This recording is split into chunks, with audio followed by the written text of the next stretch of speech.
Shalom, saudara yang diberkati dalam nama Tuhan Yesus Kristus. Bertemu lagi dengan saya, Pendeta Novel Saragi. Firman Tuhan yang menyapa kita pada saat ini tertulis dalam kitab Ulangan, pasal yang ke-30, ayatnya yang ke-15 sampai ayatnya yang ke-20. Namun sebelumnya, ada baiknya kita bersatu dulu di dalam doa. Kita berdoa. Bapa di dalam sorga, terima kasih Tuhan buat sukacita yang kami rasakan hingga saat ini. Kau sungguh baik dan teramat baik hadir dalam hidup kami. Tuhan Yesus, satu rindu kami dengaran akan firman-Mu. Maka berfirmanlah Engkau Tuhan, sebab kami siap untuk menerimanya. Amin. Shalom, saudara yang berkati dalam nama Tuhan Yesus Kristus. Seperti yang saya sebut tadi, bahwa firman Tuhan yang menyapa kita pada saat ini tertulis di dalam kitab Ulangan pasal yang ke-30, ayatnya yang ke-15 sampai ayatnya yang ke-20. Begini firman Tuhan, saya baca buat kita semua. Ingatlah, aku menghadapkan kepadamu pada hari ini kehidupan dan keberuntungan, kematian dan kecelakaan. Karena pada hari ini aku memerintahkan kepadamu untuk mengasihi Tuhan Allahmu dengan hidup menurut jalan yang ditunjukkannya dan berpegang pada perintah, ketetapan, dan peraturannya, supaya engkau hidup dan bertambah banyak dan diberkati oleh Tuhan Allahmu di negeri kemana engkau masuk untuk mendudukinya. Tetapi jika hatimu berpaling dan engkau tidak mau mendengar, bahkan engkau mau disesatkan untuk sujud menyembah kepada Allah lain dan beribadah kepadanya, maka aku memberitahukan kepadamu pada hari ini bahwa pastilah kamu akan binasa. Tidak akan lanjut umurmu di tanah kemana engkau pergi, menyeberangi sungai Yordan untuk mendudukinya. Aku memanggil langit dan bumi menjadi saksi terhadap kamu pada hari ini. Kepadamu kuperhadapkan kehidupan dan kematian, berkat dan kutuk. Pilihlah kehidupan supaya engkau hidup, baik engkau maupun keturunanmu, dengan mengasihi Tuhan Allahmu, mendengarkan suaranya dan berpaut kepadanya. Sebab hal itu berarti hidupmu dan lanjut umurmu untuk tinggal di tanah yang dijanjikan Tuhan dengan sumpah kepada nenek moyangmu, yakni kepada Abraham, Ishak, dan Yakub, untuk memberikannya kepada mereka. Demikian firman Tuhan. Saudara yang diberkati dalam nama Tuhan Yesus Kristus, Shalom. Kita selalu berada di dalam pilihan. Dan kita tahu bahwa setiap pilihan pasti memiliki konsekuensi. Setiap pilihan pastilah ada efeknya untuk setiap kita. Dan tentu saja pilihan itu kadang gampang, kadang sulit, bahkan kadang seperti makan buah si malakama ya. Dimakan mati ibu, tidak dimakan mati bapak. Ya, hal-hal seperti itu mungkin menjadi bagian yang tidak terpisahkan dari kehidupan kita. Sama seperti kitab Ulangan ini. Di sini firman Tuhan menyapa kita dengan mengatakan, pilihlah kehidupan atau kematian. Dan tentu saja kita akan berada di dalam kehidupan pilihan untuk memilih kehidupan itu. Tapi kita tahu, seperti yang saya sebut tadi, selalu ada konsekuensinya. Maka berada di dalam pilihan kehidupan itu, berada di dalam pilihan memilih hidup di hadapan Tuhan itu, sama seperti apa yang dikatakan oleh tema kita.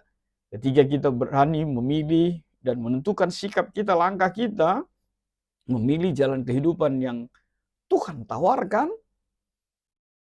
konsekuensinya apa yang dikatakan oleh tema kita. Kita harus mengasihi Tuhan dan hidup menurut jalannya. Saudara yang diberkati dalam nama Tuhan Yesus Kristus, kitab Ulangan ini kita tahu namanya kitab Ulangan berarti sesuatu yang diulang, berulang, dan berulang. Artinya apa? Ini adalah dituliskan oleh Musa untuk mengulang kembali apa yang Tuhan mau terjadi, apa yang Tuhan mau dilakukan bangsa Israel ketika itu.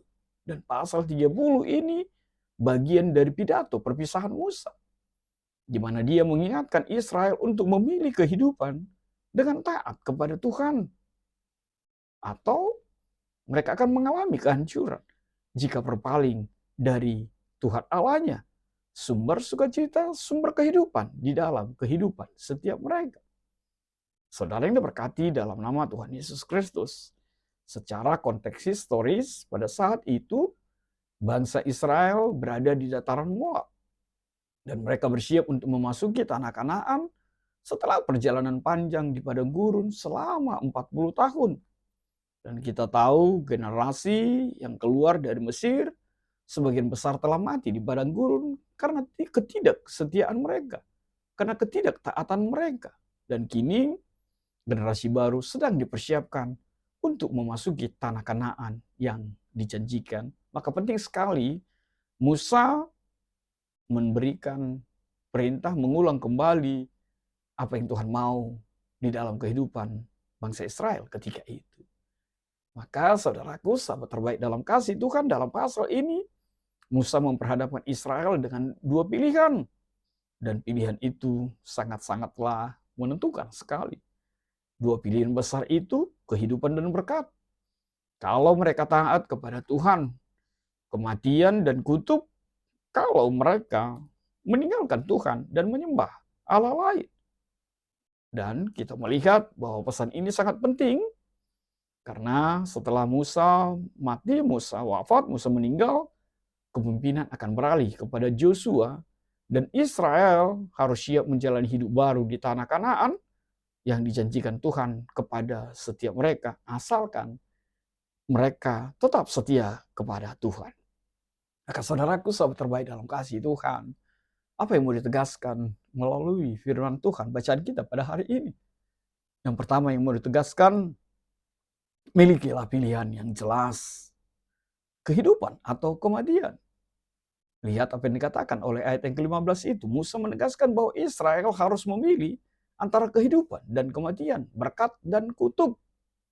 Di sini kita melihat sebenarnya sejatinya Tuhan memberikan kebebasan kepada umatnya untuk memilih. Tapi ingat, setiap pilihan memiliki konsekuensi tersendiri. Lalu apa yang kedua yang mau ditegaskan? Ketaatan kepada Tuhan akan membawa kehidupan dan berkat.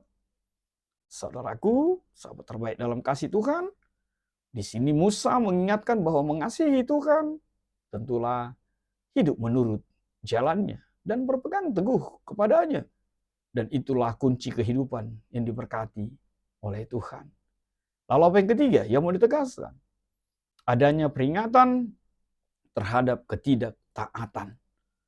Jika Israel berpaling dari Tuhan dan menyembah Allah lain, maka mereka akan dibinasakan. Artinya, yang mau ditegaskan, jalan yang menjauh dari Tuhan itu pasti membawa penderitaan dan kehancuran.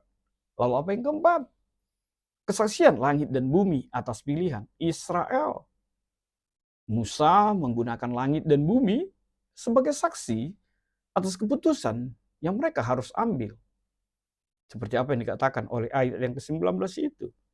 Artinya ini menegaskan bahwa pilihan mereka adalah keputusan yang penting untuk menentukan masa depan bangsa, untuk menentukan masa depan perjalanan kehidupan mereka. Lalu apa yang kelima? Perintah untuk memilih kehidupan. Jadi sejatinya Musa tidak dalam posisi menawarkan, tapi sejatinya Musa dalam posisi menegaskan bahwa pilihanmu memilih kehidupan.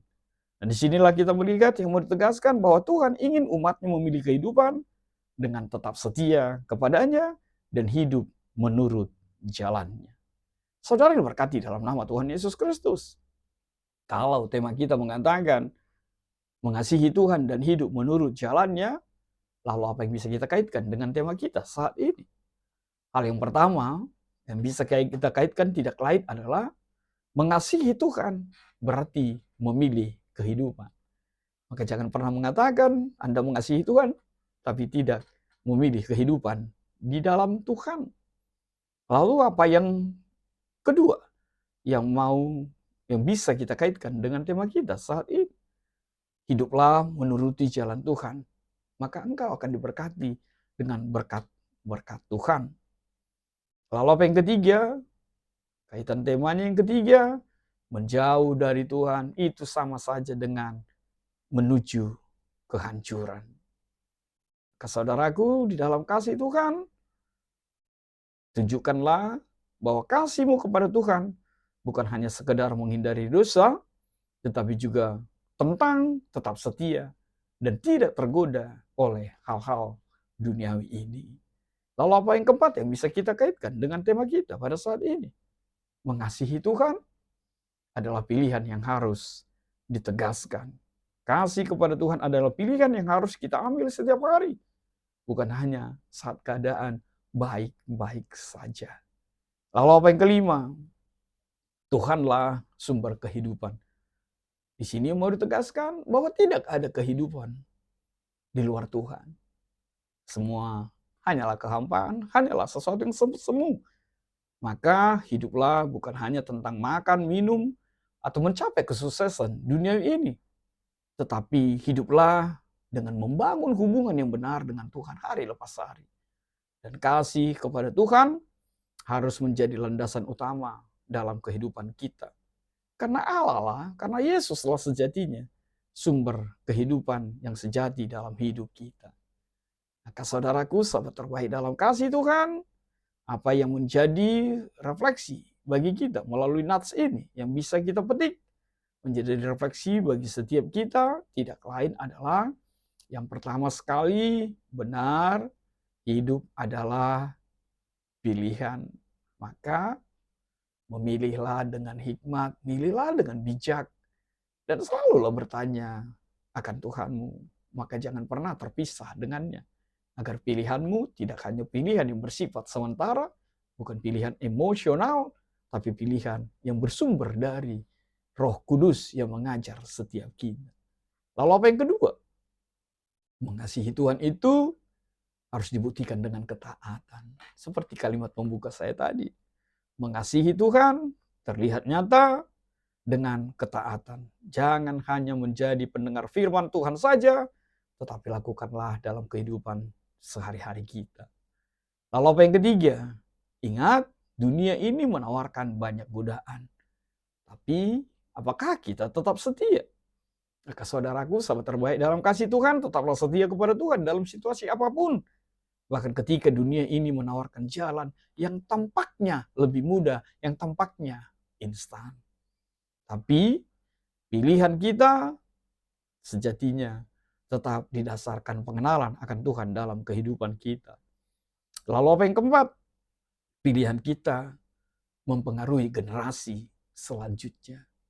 Ingatlah bagaimana bangsa Israel yang akan melanjutkannya, dan akan berganti generasi. Tapi itu Musa, Tuhan menegaskan bahwa pilihanmu akan mempengaruhi generasi berikutnya. Maka marilah menjadi teladan iman bagi generasi selanjutnya. Sehingga mereka juga belajar untuk mengasihi Tuhan dan hidup menurut jalannya. Lalu apa yang terakhir? Tuhanlah sumber kehidupan, maka jangan pernah jauh darinya. Saudaraku, sahabat terbaik dalam kasih Tuhan, selalulah libatkan Tuhan dalam setiap aspek kehidupanmu. Jangan hanya mencari Tuhan saat kita mengalami kesulitan, kesusahan, keterpurukan. Tapi tetaplah menjadikan Tuhan Yesus menjadi pusat kehidupan kita setiap hari. Day by day. Maka Tuhanlah yang memberikan kehidupan. Tidak hanya saat ini, tapi kehidupan kekal yang hanya ada di dalam satu nama, Yesus Kristus Tuhan kita. Amin. Tuhan memberkati kita bersatu dalam doa. Bapa di dalam sorga, terima kasih Tuhan buat kebenaran firman-Mu. Biarlah setiap kami mengasihi Tuhan dan hidup menurut apa yang Tuhan mau kami hidupi dalam hidup ini. Dalam kasih-Mu Tuhan, kami berdoa dan ucap syukur. Amin.